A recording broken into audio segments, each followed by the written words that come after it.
과부 점쟁이의 허름한 사당에서 일어난 기이한 일. 옛날 한양 성박 외진 마을에 말이야 허름한 사당이 하나 있었더란다. 기와는 반쯤 깨져나가고 담장은 허물어져 있었지만 그 안에는 신통한 점을 치는 젊은 과부가 살고 있었으니 그의 이름은 옥년이었다네.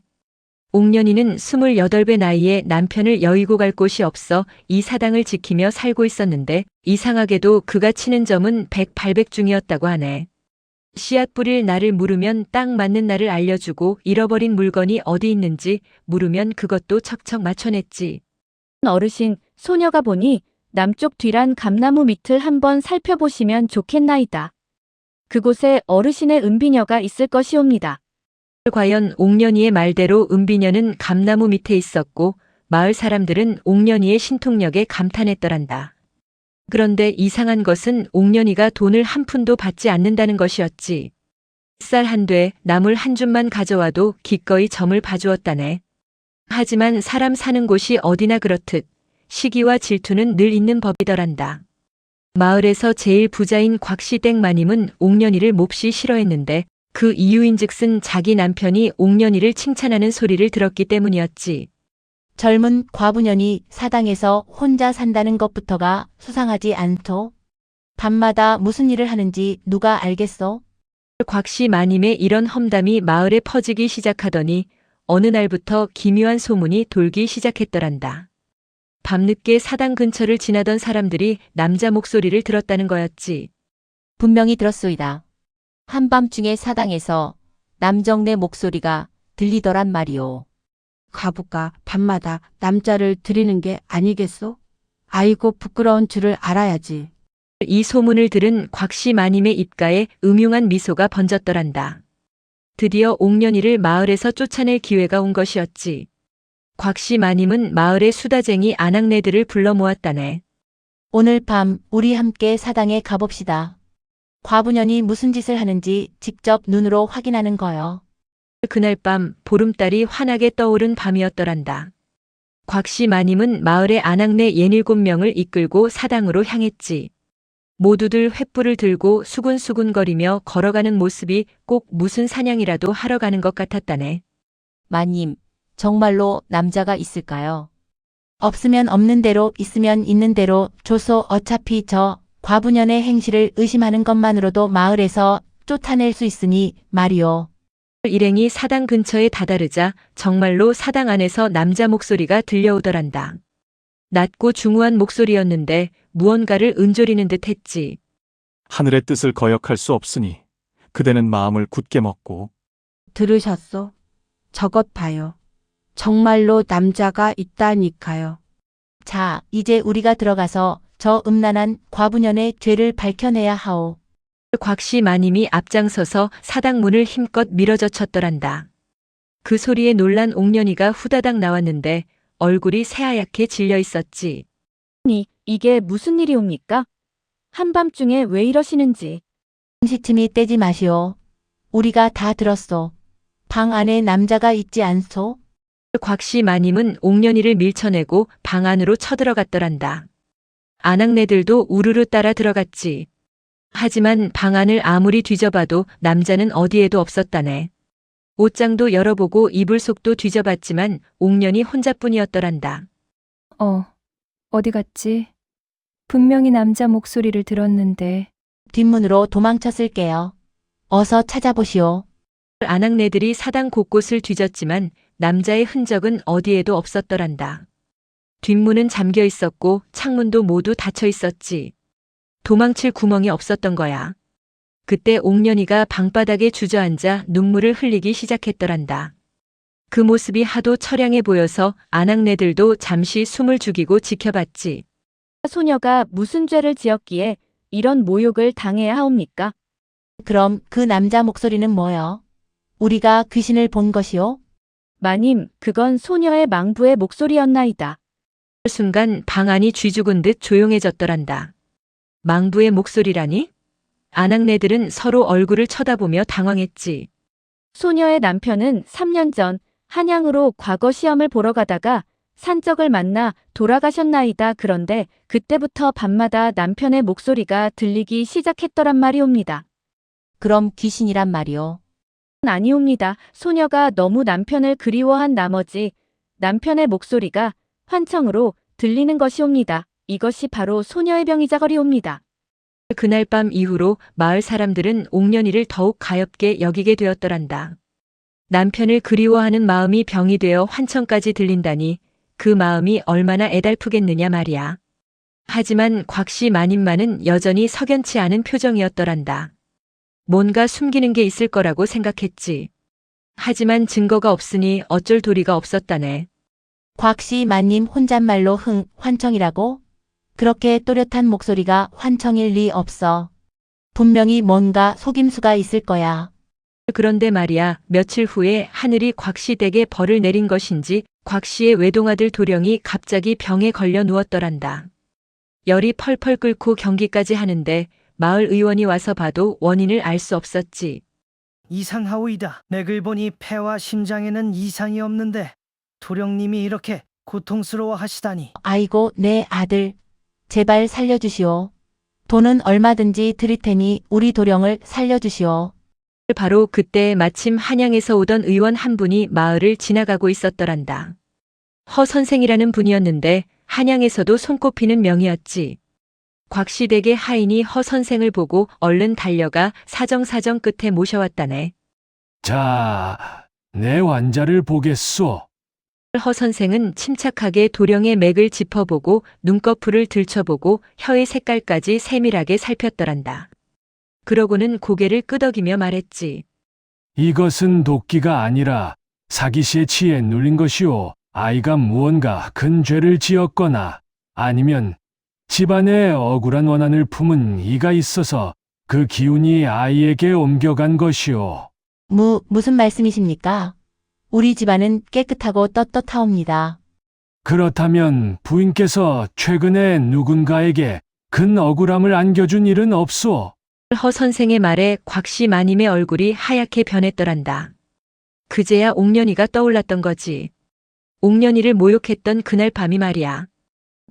그게 며칠 전에 마을에 한 과부를 의심한 적은 있지만 그게 이 아이와 무슨 상관이 있단 말이옵니까? 허 선생 억울한 원한은 하늘에 사무치는 법이오. 그 원한이 풀리지 않으면 이 아이도 날 수 없소. 그 과부를 당장 이리로 모셔오시오. 알겠나이다. 당장 데려오겠나이다. 곽씨 마님은 하인을 시켜 옥년이를 모셔오게 했더란다.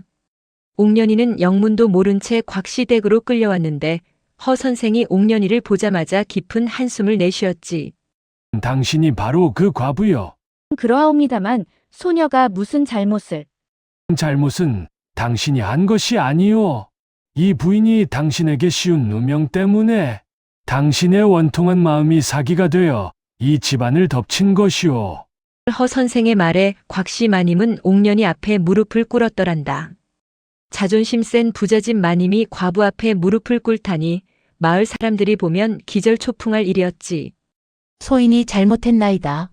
제발 우리 아들만은 살려주시옵소서. 제가 너무 어리석었나이다.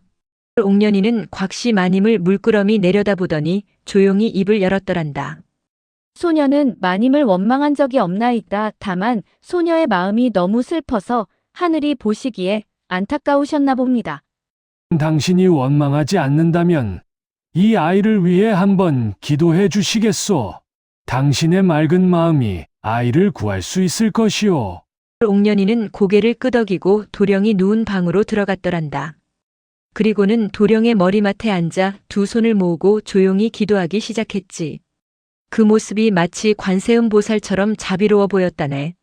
한 시즌쯤 지나자 신기하게도 도령의 거친 숨소리가 잦아들기 시작했더란다. 이마에 열도 서서히 내려가더니 도령이 편안한 얼굴로 잠이 들었지. 열이 내렸어요. 우리 도령이 살았어요. 곽씨 마님은 옥년이의 손을 붙잡고 펑펑 울었더란다. 미안함과 고마움이 뒤섞인 눈물이었지. 옥년이는 조용히 곽씨 마님의 등을 두드려 주었다네. 도령님은 이제 괜찮으실 겁니다. 사흘만 잘 쉬시면 완전히 회복하실 것이옵니다. 놀랍소이다. 당신의 기도만으로 아이가 나아지다니. 허 선생은 옥년이를 자세히 관찰하더니 문득 옥년이의 손을 보자고 청했더란다. 옥년이가 조심스레 손을 내밀자 허 선생은 그 손을 들여다보며 눈을 크게 떴지. 이것은 의술을 익힌 사람의 손이요. 그것도 상당한 경지에 오른. 선생님 그게 사실대로 말해주시오. 당신의 망부는 정말 과거를 보러 가다가 돌아가신 것이오? 옥년이는 한참을 망설이더니 깊은 한숨을 내쉬며 고개를 떨어뜨렸더란다. 선생님의 해안을 속일 수는 없겠군요. 소녀의 남편은 의원이었나이다. 역시 그랬소이다. 남편은 가난한 백성들을 치료하다가 전염병에 걸려 죽었나이다.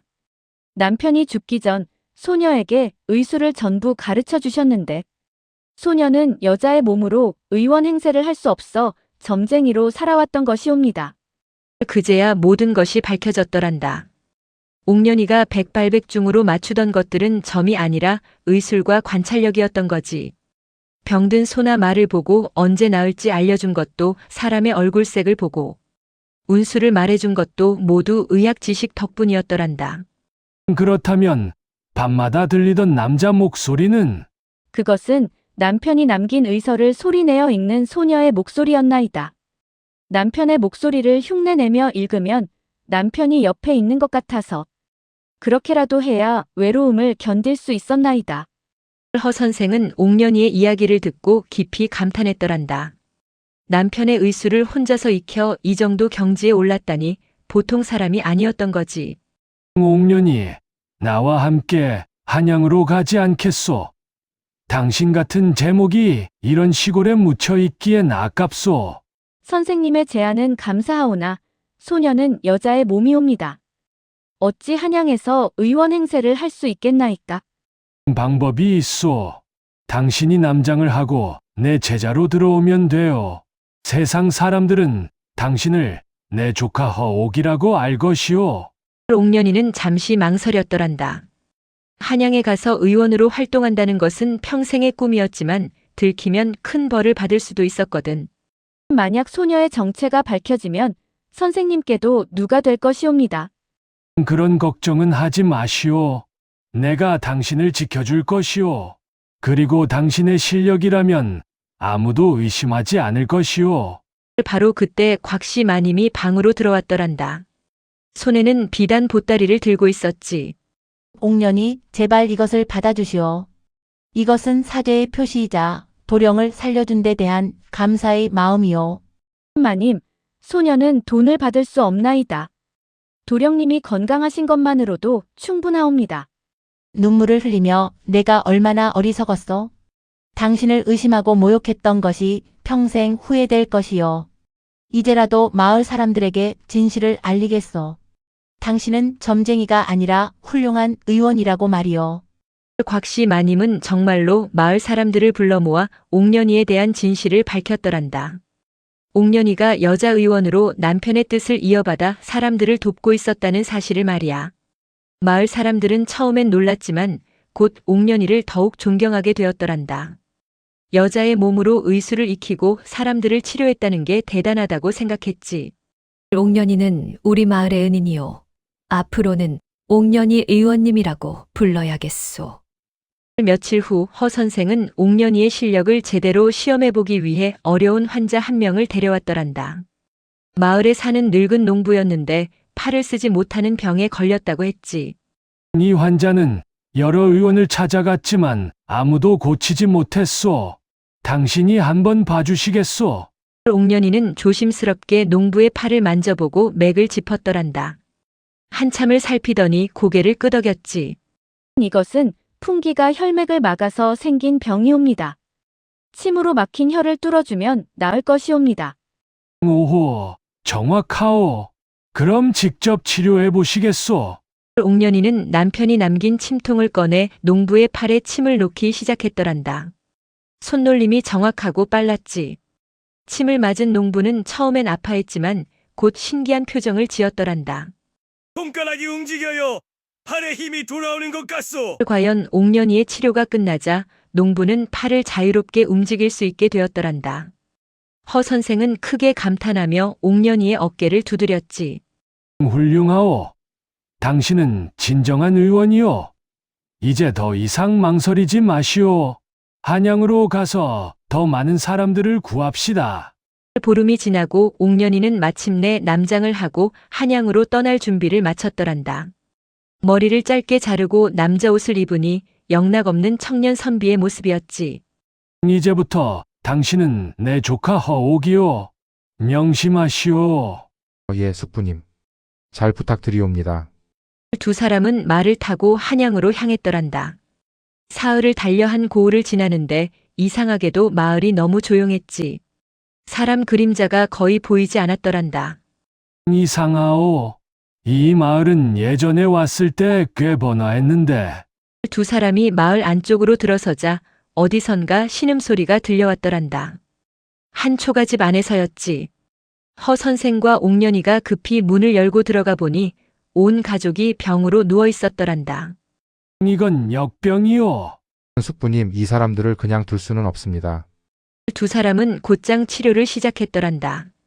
옥년이는 남편에게 배운 역병 치료법을 떠올리며 약초를 다리고 침을 놓았지. 허 선생도 함께 환자들을 돌봤더란다. 그런데 마을을 돌아다니며 환자를 찾아보니 무려 20가구가 넘는 집에서 병자가 나왔더란다. 마을 전체가 역병에 휩싸인 거였지. 숙부님, 이 정도면 관아에 알려서 약과 의원을 더 보내야 할 것 같습니다. 그래야겠소. 내가 관아에 다녀오리다. 허 선생이 관아로 달려가 사또를 만났더란다. 하지만 사또의 반응은 예상 밖이었지. 역병이라고? 그럼 당장 마을을 봉쇄해야겠군. 봉쇄라니요.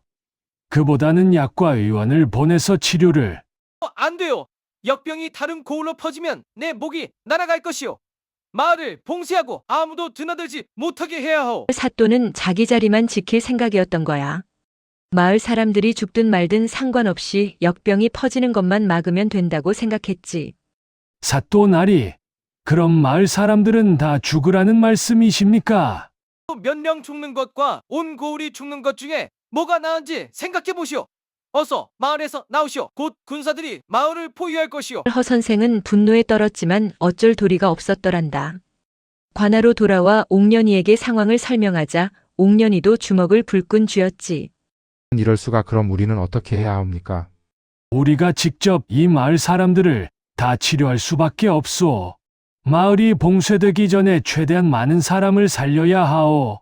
그날부터 옥년이와 허 선생은 잠도 제대로 못 자고 환자들을 돌봤더란다. 하루에 30명도 넘는 환자를 봐야 했으니 두 사람의 손이 쉴 틈이 없었지. 숙부님, 이 환자는 열이 너무 높아요. 찬물로 몸을 닦아줘야겠습니다. 허옥, 내가 너무 무리하는 것 같구나. 잠시 쉬도록 해라. 아니옵니다. 이 사람들을 살리는 것이 먼저입니다. 옥년이는 중환자가 있는 집으로 직접 찾아가 밤새도록 간호했더란다. 감염될 위험이 있었지만 개의치 않았지. 오히려 환자의 이마에 찬 수건을 올려주고 약을 먹이고 손을 잡아주며 용기를 북돋아 주었더란다. 할머니, 조금만 더 버티시옵소서. 곧 나으실 겁니다. 제가 꼭 살려드리겠나이다. 선비님 고맙습니다. 그런데 사흘째 되는 날 관아의 군사들이 마을을 완전히 포위했더란다. 아무도 마을 밖으로 나갈 수 없게 된 거지. 허 선생과 옥년이도 마을에 갇히게 되었더란다. 사또 나리의 명이오. 이 마을은 보름 동안 봉쇄되어 누구도 나갈 수 없소. 우리를 죽게 버려두려는 거요. 의원도 약도 없는데 어떻게 살란 말이오. 마을 사람들은 절망했더란다. 하지만 옥년이는 포기하지 않았지. 마을 사람들에게 여러분 절망하지 마십시오. 저와 숙부께서 여러분을 반드시 살려드리겠습니다. 허옥, 우리 둘이서 이 많은 사람을 다 살릴 수 있겠느냐? 해야만 합니다. 우리가 포기하면 이 사람들은 정말로 다 죽습니다. 옥년이의 눈빛에는 흔들림이 없었더란다. 허 선생은 그런 옥년이를 보며 감동했지. 진정한 의원의 마음을 가진 사람이라고 생각했더란다. 좋다. 함께 해보자꾸나. 두 사람은 마을 사람들을 조직했더란다. 건강한 사람들은 약초를 캐러 산으로 보내고 회복 중인 사람들은 환자들을 돌보는 일을 맡겼지. 마을 전체가 하나가 되어 역병과 싸우기 시작했더란다. 옥년이는 밤낮 없이 환자를 돌봤더란다. 어떤 날은 하루에 2시즌도 못 자고 일했지. 손에는 물집이 잡히고 눈은 충혈되었지만 옥년이는 멈추지 않았더란다. 선비님, 제발 좀 쉬시옵소서. 선비님까지 쓰러지시면 저희는 어찌하옵니까? 걱정 마십시오. 저는 괜찮습니다. 그보다 당신의 남편은 어떻습니까? 덕분에 많이 나아졌나이다. 정말 감사드립니다. 옥년이의 헌신 덕분에 마을 사람들이 하나둘씩 회복하기 시작했더란다. 열흘이 지나자 중환자 20명 중 18명이 살아났지. 마을 사람들은 옥년이를 하늘이 보낸 의원이라고 불렀더란다. 선비님은 저희의 은인이옵니다. 평생 잊지 않겠나이다. 보름이 지나고 마을의 역병이 거의 사라지자 사또는 직접 마을을 시찰하러 왔더란다. 예상과 달리 마을 사람들이 대부분 살아있는 것을 보고 깜짝 놀랐지. 이게 어찌된 일이오? 역병에 걸린 마을인데 이렇게 많은 사람이 살아있다니. 사또나리, 이 모든 것은 허 선비님과 그 조카분 덕분이옵니다. 두 분이 밤낮 없이 저희를 치료해 주셨나이다. 사또는 허 선생과 옥년이를 불러 치하했더란다. 하지만 그 마음속에는 미안함보다는 자기 공으로 만들고 싶은 욕심이 더 컸지. 또 허선생 그리고 허옥 선비 두 분 덕분에 이 고을에 큰 재앙을 막았소. 내가 조정에 이 일을 보고하겠소. 두 분은 큰 상을 받을 것이오. 상은 필요 없습니다. 다만 앞으로는 이런 일이 생기면 마을을 봉쇄하기보다 치료에 힘써 주시기 바랍니다. 허 선생의 말에 사또는 멋쩍은 표정을 지었더란다. 자기가 마을을 버리려 했던 것을 간접적으로 비난받은 셈이었으니까. 좀 그래 알겠소. 바로 그때 사또를 수행하던 서기 한 명이 옥년이를 유심히 쳐다보기 시작했더란다. 김석이라는 자였는데 눈빛이 매섭고 의심이 많은 사람이었지. 저 허옥이라는 선비 뭔가 이상한데 목소리도 가늘고 손도 너무 가늘지 않은가? 김석이는 옥년이의 일거수일투족을 관찰하기 시작했더란다. 옥년이가 환자를 돌보는 모습, 걸음걸이, 말투까지 세세히 살폈지. 며칠 후 김석이는 옥년이가 목욕하러 가는 것을 몰래 지켜봤더란다. 옥년이는 혼자 떨어진 개울가로 가서 주변을 살피고 옷을 벗기 시작했지. 좋아. 이제 정체를 확인할 수 있겠군. 하지만 옥년이는 영리했더란다. 혹시 모를 상황에 대비해 몸에 천을 감고 있었지. 김석이는 확실한 증거를 잡지 못했지만 의심은 더욱 커졌더란다. 분명 뭔가 숨기는 게 있어.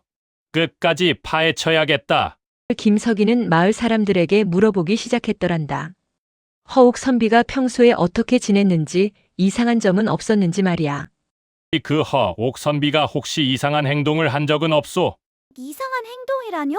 저희를 목숨 걸고 치료해 주신 은인이신데? 아니, 그게 아니라 예를 들어 혼자만 따로 목욕을 한다거나 사람들과 거리를 둔다거나. 그러고 보니 선비님은 항상 혼자 개울가에 가셨지요. 다른 남정네들과 함께 목욕하는 걸 본 적이 없습니다. 김석이는 무릎을 쳤더란다. 이제 확신이 섰던 거지. 역시 저자는 여자다. 남장을 한 여자가 의원 행세를 하고 있었던 거야. 김석이는 곧장 사또에게 달려갔더란다.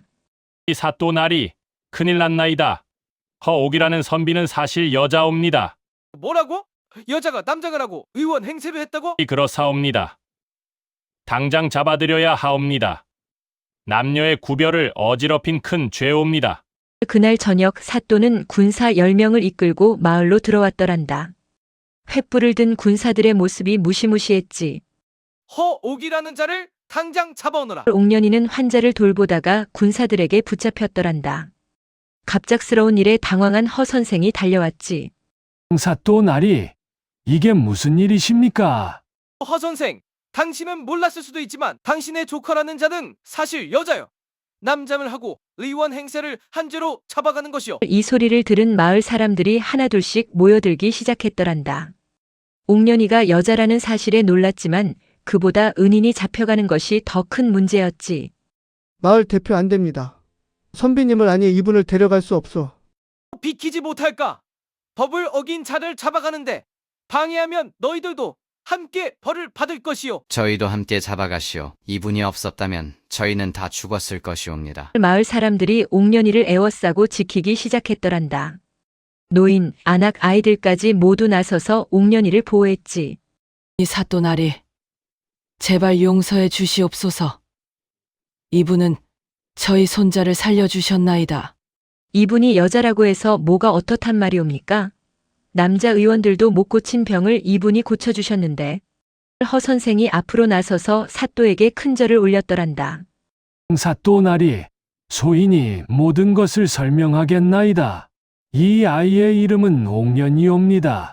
남편을 여의고 혼자 의수를 익혔는데 여자라는 이유로 의원이 될 수 없어 제 조카로 들어온 것이옵니다. 그것이 변명이 되는 줄 아시오? 남장을 한 것 자체가 큰 죄요. 그렇다면 묻겠습니다.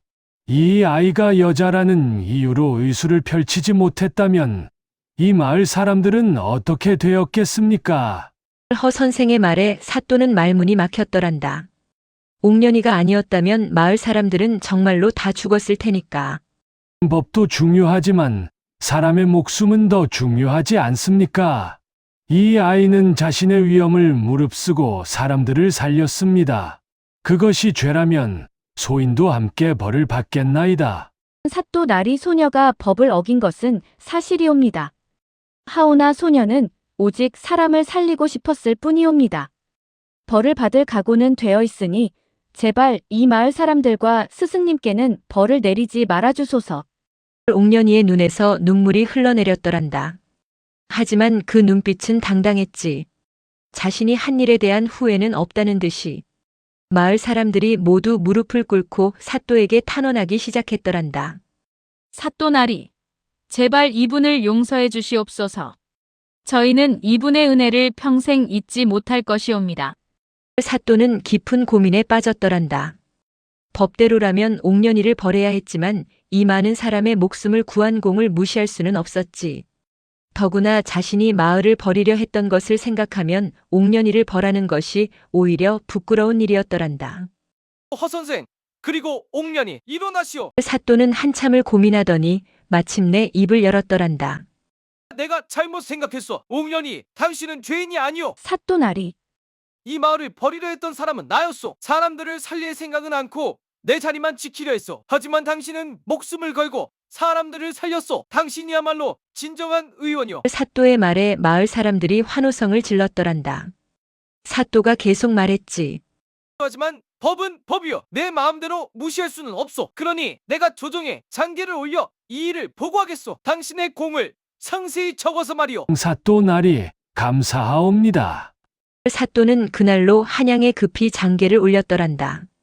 옥년이가 역병에 걸린 마을을 구한 이야기, 여자의 몸으로 뛰어난 의수를 펼친 이야기를 낱낱이 적었지. 보름이 지나고 한양에서 답장이 왔더란다. 왕께서 직접 교지를 내리셨다는 소식이었지. 여의 옥년은 비록 여자의 몸이나 그 의술과 마음이 뛰어나 수많은 백성을 구하였으니 이는 가상한 일이로다. 이에 옥년을 해민서 여의관으로 임명하노라. 마을 사람들이 일제히 환호했더란다. 해민서는 백성들을 치료하는 왕실 의료기관이었는데 여자로서는 처음으로 그곳의 의관이 된 것이었지. 이럴 수가 소녀가 정말로 의원이 될 수 있단 말입니까? 그렇소. 옥년이, 이제 당신은 당당한 의원이요. 더 이상 숨지 않아도 돼요.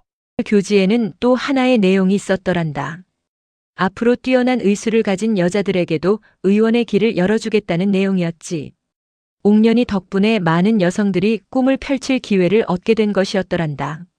한 달 후 옥년이는 한양으로 올라가 해민서에서 일하기 시작했더란다. 처음에는 여자 의원을 무시하는 사람들도 있었지만 옥년이의 실력을 보고는 모두 인정하게 되었지. 특히 여자 환자들이 옥년이를 찾아왔더란다.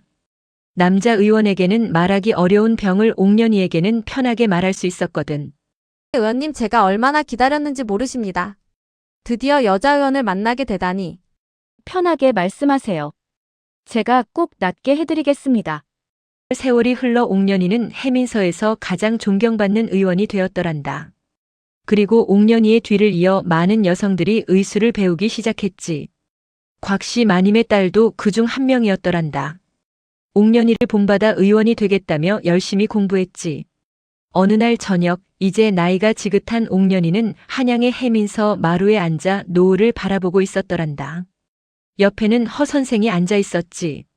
옥년이 후회하지 않소. 평범한 여인으로 살 수도 있었는데. 후회라뇨, 스승님. 소녀는 지금이 가장 행복하옵니다. 사람을 살리는 것보다 더 큰 기쁨이 어디 있겠습니까? 그래, 내 말이 맞다. 넌 진정한 의원이야. 옥년이는 고개를 들어 하늘을 바라봤더란다. 저 하늘 어딘가에서 남편이 지켜보고 있을 것 같았지. 여보, 보고 계신지요? 당신이 남긴 의술로 소녀가 이렇게 많은 사람을 살리고 있답니다. 이제 더 이상 당신의 목소리를 흉내낼 필요가 없게 되었어요. 소녀 자신의 목소리로 당당하게 살아갈 수 있게 되었답니다. 그날 밤 해민서에는 여전히 환자들이 찾아왔더란다. 옥년이는 피곤한 몸을 이끌고 환자를 맞이했지. 환자의 손을 잡고 맥을 짚으며 따뜻하게 미소 지었더란다. 그 모습을 보던 젊은 여의원들이 속삭였지. 저분처럼 되고 싶어요. 사람들에게 희망을 주는 의원 말이에요. 우리도 할 수 있어요. 옥년이 선생님께서 길을 열어주셨잖아요. 그렇게 옥년이의 이야기는 조선 팔도에 퍼져나갔더란다. 가난한 과부가 남장을 하고 의원이 되어 수많은 사람을 살렸다는 이야기가 말이야. 그리고 그 이야기는 오늘날까지도 전해지고 있다네. 여자라는 이유로 꿈을 포기하지 않고 끝까지 자신의 길을 걸어간 한 여인의 용기 있는 이야기로 말이야. 자, 이 이야기를 들으시는 여러분. 옥년이의 이야기에서 우리는 무엇을 배울 수 있을까요? 세상은 때로 우리에게 한계를 정해 놓지요. 여자는 이래야 한다. 남자는 저래야 한다. 신분이 낮으면 이것밖에 할 수 없다. 이런 식으로 말이야. 하지만 진정으로 사람을 살리고 싶다는 마음, 세상에 도움이 되고 싶다는 마음은 그 어떤 한계도 넘어설 수 있다는 것을 옥년이는 보여주었더란다. 비록 여자의 몸이었지만 뛰어난 의술로 수많은 생명을 구했고 결국은 세상도 그 진심을 알아봐 주었지요. 여러분도 세상이 정해놓은 한계 때문에 포기하고 있는 꿈이 있다면 옥년이를 떠올려 보시길 바랍니다. 진심과 노력이 있다면 언젠가는 길이 열린다는 것을 말이지요. 그럼 이만 오늘 밤 이야기를 마치겠습니다. 편안한 밤 되시고 좋은 꿈 꾸시길 바랍니다.